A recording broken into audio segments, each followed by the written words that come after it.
নবীজি বলেছেন, কেউ যদি ভাঙ্গা অন্তর জোড়া লাগায় তাকে বিনা হিসাবে জান্নাতে দেবে।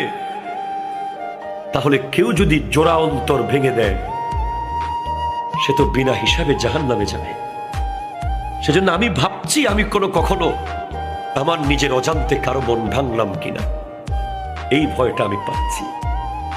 আজকে আমরা একটা সিএনজি ওয়ালাকে ঠাস করে থাপ্পড় মেরে দিই, এটা রিক্সাওয়ালার পট করে কলার ধরে ফেলি, এটা এতিমকে রাস্তাঘাটে ধরে ইনসাল্ট করি, একটা গরিব মানুষকে চেয়ার থেকে নামিয়ে দিই,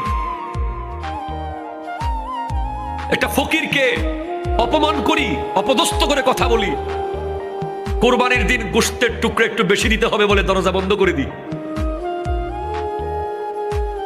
কত অন্তর আমরা ভেঙে দিই, কতজনকে মায়ের বুক থেকে আজ চলে যেতে বাধ্য করেছি আমরা, কতজন শখের ব্যবসা প্রতিষ্ঠান ধ্বংস হয়ে গেছে, এখনো হয়েছে, তখনও হয়েছে, যখনই হয়েছে। যেখানেই যার অন্তর ভেঙেছেন, অন্তর ভাঙা এটা অনেক কঠিন।